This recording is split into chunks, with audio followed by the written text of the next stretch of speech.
श्री स्वामी समर्थ. स्वामी कृपा ज्योतिष मध्ये मी भास्कराचार्य मंजुषा जोशी आपलं हार्दिक स्वागत करते. आज आपण मीन राशीच्या जातकांना संपूर्ण 2024 हे वर्ष कसं राहणार आहे, या वर्षभराच्या कालावधीमध्ये तुमच्या जीवनामध्ये कोणकोणत्या शुभ अशुभ गोष्टी घडू शकतात, कोणत्या बाबतीमध्ये यश प्राप्ती, कीर्ती, प्रसिद्धी प्राप्ती होऊ शकते आणि कोणत्या बाबतीमध्ये अडचणी निर्माण होऊ शकते, अशा शुभ अशुभ गोष्टीने भरलेलं हे 2024 नववर्ष कसं राहणार आहे याची माहिती घेत आहोत. माहितीला सुरुवात करण्यापूर्वी विनंतीपूर्वक सांगू इच्छिते, आजचा हा महत्त्वपूर्ण व्हिडिओ तुम्ही सुरुवातीपासून शेवटपर्यंत श्रवण करावा. व्हिडिओ जर आवडला तर नक्कीच व्हिडिओला लाईक करा, जास्तीत जास्त शेअर करायला विसरू नका. तुमची मीन रास आहे अतिशय धार्मिक, आध्यात्मिक, श्रद्धाळू, तितकीच विश्वासू अशी तुमची मीन रास. तुमच्या राशीप्रमाणे आता सध्या आध्यात्मिक प्रगती करण्याकडे तुमचा कल राहू शकतो. धार्मिक तीर्थयात्रा किंवा स्वतः आध्यात्मिक उपासनेमध्ये रमण्याचे शुभ संकेत आता या वर्षभराच्या कालावधीमध्ये जाणवत आहेत. लग्न स्थानामध्ये राहुदेव आल्यामुळे साशंक परिस्थिती सुद्धा निर्माण होऊ शकते. एखाद्या गोष्टीचा जास्त विचार होणं, त्या गोष्टीचं चिंतन मनन झाल्यामुळे मानसिक स्वास्थ्य बिघडणं किंवा मानसोपचार तज्ञांपर्यंत जाण्याची वेळ येणं असे सुद्धा कुयोग राहुदेवांच्या कृपेने प्राप्त होऊ शकतात. त्यामुळे नक्कीच काळजी घ्यायची आहे. लग्नस्थानातील हे राहुदेवांचं शुभ अशुभ परिणाम करून देणारं फळ प्राप्त होऊ नये, मोठ्या प्रमाणामध्ये धोके निर्माण होऊ नये, शुभ प्रकारचं फळ मोठ्या प्रमाणात प्राप्त व्हावं यासाठी विशिष्ट उपाय मी व्हिडिओच्या शेवटी सांगणार आहे, ते तुम्हाला करायचे आहेत. सप्तम स्थानामध्ये केतुदेवांचं गोचर संपूर्ण वर्षभर राहणार आहे. सप्तमातील केतुदेव भागीदारी संदर्भातील तुमचे व्यापार असतील तर ते अतिशय उत्तम प्रकारचे चालू ठेवतील किंवा त्या व्यापारामध्ये काही अडचणी होत्या, समस्या होत्या, त्या निवारण करण्याकडे तुमचा कल विशिष्ट ठेवतील. परंतु वैवाहिक सौख्याला हे केतुदेवांचं गोचर बाधित ठरू शकतं मे पर्यंत. मे नंतर मात्र हे गोचर तुम्हाला लाभदायक ठरू शकेल. तोपर्यंत तुम्हा दोघांमध्ये वादजन्य परिस्थिती निर्माण होणं, एखाद्या विषयाकडे जास्त विचाराने, जास्त गोष्टीने, त्या मतभिन्नतेकडे तो विषय नेऊन सोडणं असे कुयोग संभवतात. त्यामुळे नक्कीच काळजी घ्यायची आहे. संततीच्या सौख्याने तुम्हाला हे नववर्ष कसं राहणार आहे या दृष्टीने विचार केला असता या वर्षाच्या मे महिन्यापर्यंत तुम्हाला संतती सौख्य सुद्धा उत्तम प्रकारचं लाभू शकतं. यांना हे वर्ष कसं आहे हे आपण समजून घेणार आहोत. या वर्षीच्या जानेवारी ते मे पर्यंतचा कालावधी थोडा मध्यम स्थिती दर्शवतो. तेथून पुढे तुम्हाला संतती सौख्य उत्तम प्रकारचं लाभणार आहे. राहुदेवांची पंचमदृष्टी संतती स्थानावर आल्यामुळे संतती संदर्भात काळजी चिंता वाढते. संततीचं सौख्य कमी जास्त प्रमाणात प्राप्त होते, कारण राहुदेवांची पंचम दृष्टी ही अशुभ मानली जाते आणि तीच दृष्टी पंचम दृष्टी ही पंचम स्थानावरती संतती सौख्याच्या स्थानावर येत आहे. त्यामुळे विशिष्ट उपाय जो मी तुम्हाला सांगणार आहे राहुदेवांचा, तो तुम्ही केल्यास तुम्हाला संतती सौख्य सुद्धा प्राप्त होऊ शकतं. शिक्षणाच्या दृष्टीने शिक्षणामध्ये एकाग्रता जास्त वाढावी. अभ्यासू वृत्ती वाढल्याने शिक्षण यशस्वीरित्या पूर्ण होतं आणि तीच कला प्राप्त व्हावी, तीच योग शुभ व्हावेत यासाठी सुद्धा विशिष्ट उपाय करावे लागणार आहेत.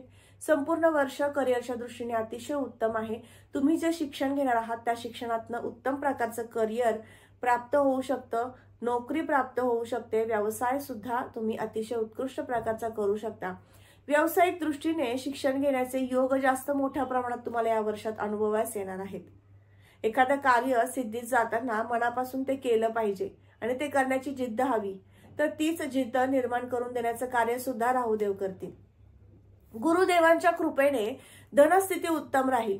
धन संचय करण्याकडे तुमचा कल राहील, परंतु किरकोळ प्रमाणात आजारपणासाठी खर्च होऊ शकतो. उष्णतेचे विकार उद्भवू शकतात. या वर्षभराच्या कालावधीमध्ये तोंड येणं किंवा डोकेदुखीचा त्रास, मायग्रेनचा त्रास हा वाढू शकतो किंवा बीपी, शुगर सारखे आजार मागे लागू शकतात. त्यामुळे नक्कीच काळजी घ्यायची आहे. मनावरती आणि आहारावरती विशेष नियंत्रण ठेवायचं आहे. कुठल्याही गोष्टीचा अतिरिक्त सेवन करणार नाहीत याकडे लक्ष द्यायचं आहे.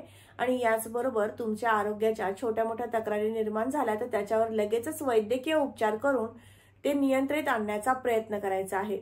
या दोन गोष्टी जर तुम्ही सांभाळल्यात तर नक्कीच तुम्हाला संपूर्ण नववर्ष आनंददायी राहील, हेल्दी राहील.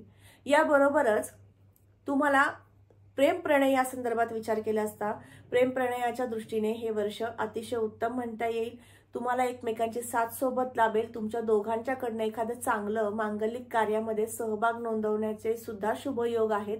तुमच्याकडनं एखादं चांगलं कार्य होऊ शकतं। एखाद्या अनाथ आश्रमाला किंवा देवालयाला मदत करण्याची सुद्धा सुबुद्धी तुम्हाला निर्माण होऊ शकते।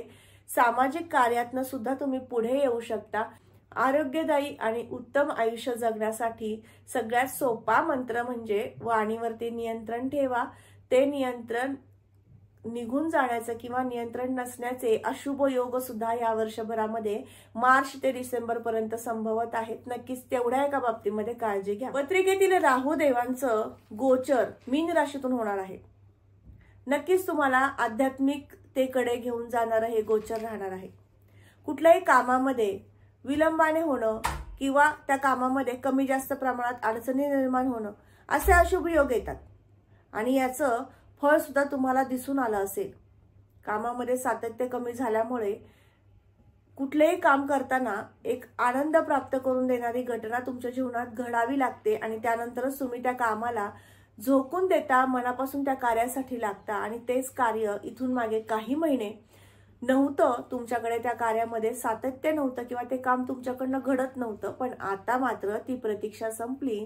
राहुदेवांच्या कृपेने या जानेवारी ते डिसेंबरच्या कालावधीमध्ये तुमच्याकडनं नाविन्याने एखादं चांगलं प्रोजेक्ट, चांगलं काम हाती येऊ शकेल। संशोधनात्मक वृत्ती वाढवेल आणि हे कार्य करताना जी एक जिद्द लागते ती जिद्द सुद्धा प्राप्त करून देण्यासाठी राहुदेवांचं विशेष बळ प्राप्त होईल।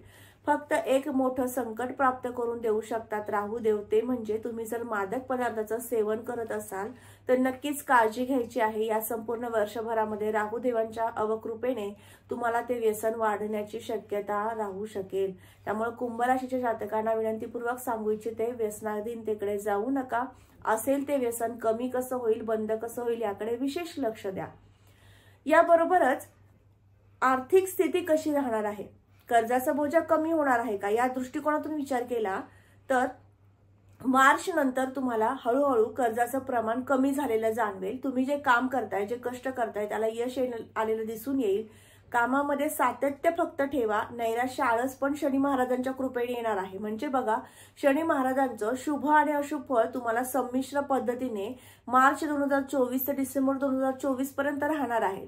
त्यामुळे कामामध्ये सातत्य जर तुम्ही ठेवलं तर मोठ्या प्रमाणातील सुयश प्राप्त करून देतील आणि कामामध्ये तुम्ही आळस, नैराश्य याकडे जास्त कल दिलात तर नक्कीच तुम्ही पुन्हा ऋण वाढवू शकाल। म्हणजे असा दुसऱ्या टप्प्यातील शनी महाराजांच्या 7.7 कार्य निर्विघ्नपणे पूर्ण करून घेण्यासाठी उपासनेची जोड द्यायची आहे आणि कामामध्ये अडचणी निर्माण करून देण्यासाठी शनी महाराज आहेत।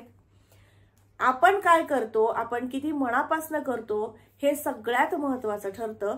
या दरम्यान खर्चाच्या दृष्टीने विचार केला तर या वर्षभरामध्ये तीर्थयात्रा, धार्मिक यात्रा किंवा एखादा प्रोजेक्ट सुरू करताय त्यासाठी गुंतवणूक म्हणून तुमच्याकडनं खर्च होऊ शकतो। हा सकारात्मक खर्च झाला।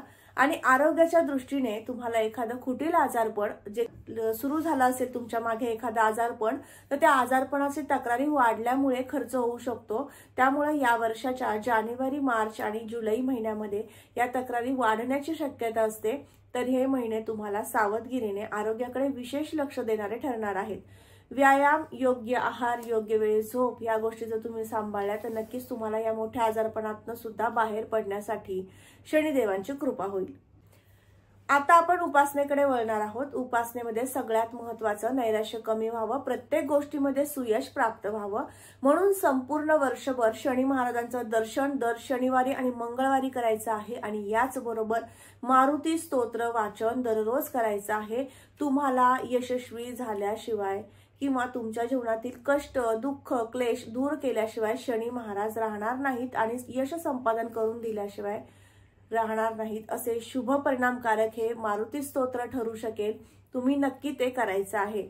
संतती सौख्य उत्तम प्रकारचं लाभावं, शिक्षणामध्ये, उच्च शिक्षणामध्ये यश संपादन व्हावं, कलात्मक शिक्षणामध्ये यश संपादन व्हावं, संशोधक वृत्ती वाढावी यासाठी रीम राहवे नमः हा जप 27 वेळा रोज करायचा आहे संपूर्ण वर्षभर।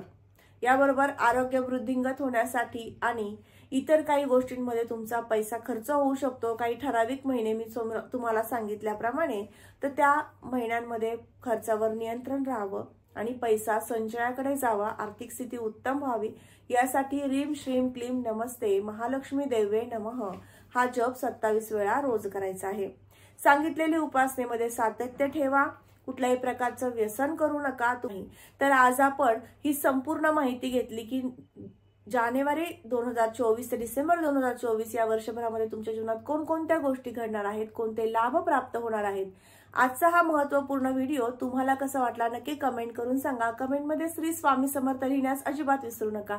याचबरोबर तुम्ही आपल्या चॅनलवर जर नवीन असाल तर सबस्क्राईब करायला विसरू नका. बेल आयकॉनला क्लिक करा. पुन्हा भेटणारच आहोत अशाच महत्त्वपूर्ण माहितीचा व्हिडिओ घेऊन. तोपर्यंत आपल्या सर्वांची रजा घेते. तुम्हा सर्वांना नववर्षाच्या मनपूर्वक हार्दिक शुभेच्छा देते. श्री स्वामी समर्थ. जय जय स्वामी समर्थ. रामकृष्ण हरी.